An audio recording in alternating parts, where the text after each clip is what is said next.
Iniutos ng Panginoon sa mga Israelita na umalis sa bundok ng Sinai. Ang aklat na ito ay tungkol sa mga mensahe na sinabi ni Moises sa lahat ng Israelita noong naroon pa sila sa ilang, sa silangan ng ilog ng Jordan. Nagkakampo sila sa kapatagan ng Jordan, malapit sa Suf, sa gitna ng Paran, Tofel, Laban, Azerot, at Dizahab. Mga 11 araw na paglalakbay mula sa bundok ng Sinai, papunta sa Kadesh Barnea, kung dadaan sa bundok ng Seir. Nang unang araw ng 11 buwan, sa 40 taon, mula nang umalis ang mga Israelita sa Ehipto, sinabi sa kanila ni Moises ang lahat ng iniutos ng Panginoon na sabihin sa kanila. Nangyari ito matapos matalo ni Moises si Sihon na hari ng mga Amoreyo na nakatira sa Heshbon, at si Haring Og ng Bashan na nakatira sa Ashtaroth at Edrei. Kaya sinabi nga sa kanila ni Moises ang mga kautusan ng Panginoon doon sa silangan ng Jordan sa teritoryo ng Moab. Sinabi niya, "Noong naroon tayo sa Horeb, sinabi sa atin ng Panginoon na ating Diyos, matagal na kayong naninirahan sa bundok na ito, kaya umalis na kayo. Pumunta kayo sa kaburulan ng mga Amoreyo at sa mga lugar sa palibot nito, sa kapatagan ng Jordan, sa kabundukan, sa kaburulan sa kanluran, sa Negev, at sa mga lugar sa tabing dagat. Pumunta kayo sa lupain ng Kanaan at sa Lebanon, hanggang sa malaking ilog ng Euphrates. Ibinibigay ko ang mga lupain ito sa inyo.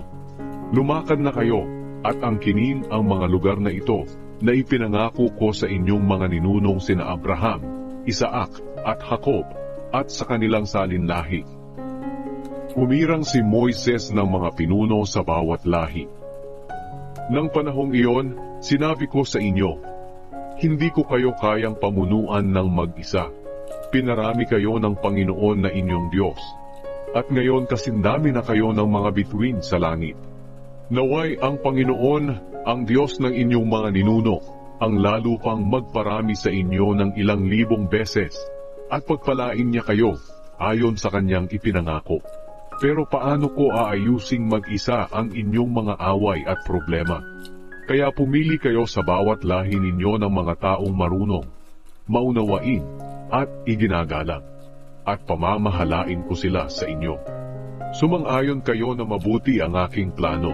Kaya pinamahala ko sa inyo, bilang mga hukom at mga opisyal, ang mga taong marunong at iginagalang na mula sa inyong lahi.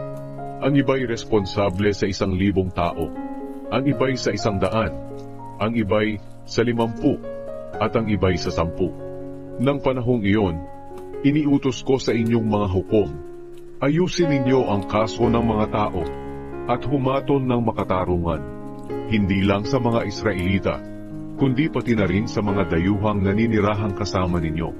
Wala dapat kayong papanigan sa inyong paghatol. Parehas ninyong pakinggan ang mga mahihirap at mayayaman. Huwag kayong matatakot kahit kanino, dahil galing sa Diyos ang mga desisyong ginagawa ninyo. Kung mahirap para sa inyo ang kaso, dalhin ninyo ito sa akin, at ako na ang bahala sa paghatol nito. At sinabi ko rin sa inyo noon, ang lahat ng dapat ninyong gawin. Nagpadala sila ng mga espiya. Ayon sa iniutos ng Panginoon na ating Diyos, umalis tayo sa bundok ng Sinai, at naglakbay sa malawak at nakakatakot na ilang na nakita mismo ninyo, at pumunta tayo sa kaburulan ng mga Amoreyo. Pagdating natin sa Kadesh Barnea, sinabi ko sa inyo, nakarating na tayo sa kaburulan ng mga Amoreyo, na ibinibigay sa atin ng Panginoon na ating Diyos. Tingnan ninyo ang lupaing ibinigay niya sa inyo. Angkinin ninyo ito ayon sa sinabi ng Panginoon, ang Diyos ng inyong mga ninuno. Huwag kayong matakot o manghina.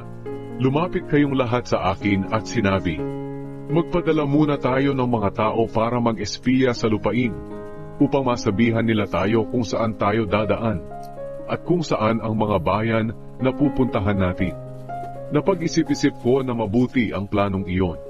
Kaya pumili ako ng 12 tao, isa sa bawat lahi. Lumakad sila at dumaan sa kaburulan.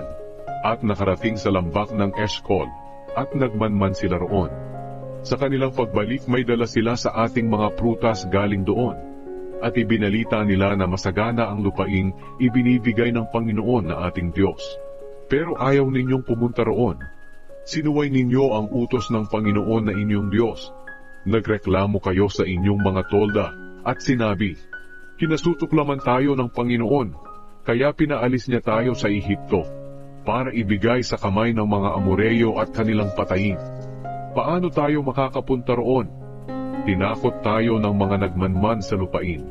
Sinasabi nilang mas malalakas at mas matataas pa sa atin ang mga tao roon, at ang mga lungsod nila ay malalaki, at napapalibutan ng mga pader na parang umabot na sa langit ang taas.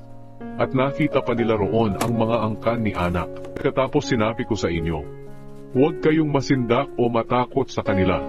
Ang Panginoon na inyong Diyos ang mangunguna at makikipaglaban para sa inyo, kagaya ng nakita ninyong ginawa niya sa Ehipto at sa ilang.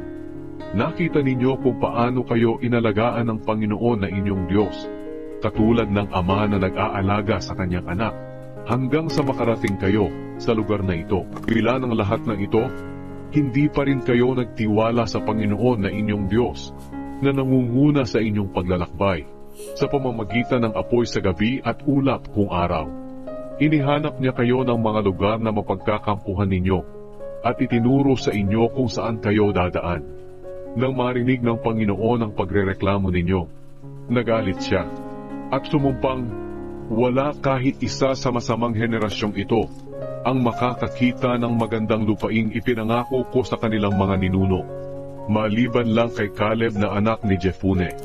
Makikita niya ito, at ibibigay ko sa kanya at sa angkan niya ang lupaing ito na kanyang minanmanan, dahil buong puso niya akong sinunod. Dahil sa inyo nagalit din ang Panginoon sa akin. Sinabi niya sa akin, kahit na ikaw ay hindi rin makakapasok sa lupaing iyon, pero ang iyong lingkod na si Josue na anak ni Nun ay makakapasok doon. Palakasin mo siya, dahil siya ang mamumuno sa mga Israelita sa pag-angkin sa lupain. Pagkatapos sinabi ng Panginoon sa ating lahat, makakapasok sa lupaing iyon ang inyong mga anak na wala pang muwang. Natatakot kayo na baka bihagin sila, pero sa kanila ko ibibigay ang lupaing iyon at magiging pag-aari nila. Pero kayo, babalik kayo sa ilang, papunta sa dagat na pula. At sinabi ninyo, nagkasala kami sa Panginoon, lalakad kami at makikipaglaban ayon sa iniutos sa amin ng Panginoon naming Diyos. Kaya inihanda ng bawat isa sa inyo ang kanyang mga armas. At inisip ninyo na madali lang ang pag-agaw sa mga kaburulan. Ngunit sinabi ng Panginoon sa akin, sabihin mo sa kanila na huwag munang lumakad at makipaglaban, dahil hindi ko sila sasamahan. Matatalo sila ng kanilang mga kaaway. Kaya sinabihan ko kayo, pero hindi kayo nakinig sa akin. Sinuway ninyo ang utos ng Panginoon, at dahil sa inyong kayabangan, sumalakay kayo sa kaburulan. At nakipaglaban sa inyo ang mga Amoreyo na naninirahan doon, at para silang mga pukyutang humabol at tumalo sa inyo, mula sa Seir hanggang sa Horma. Nagbalik kayo at nag-iyakan sa Panginoon, pero hindi siya nakinig o sumagot sa inyo. Iyan ang dahilan, kaya nanirahan kayo ng matagal sa Kadesh.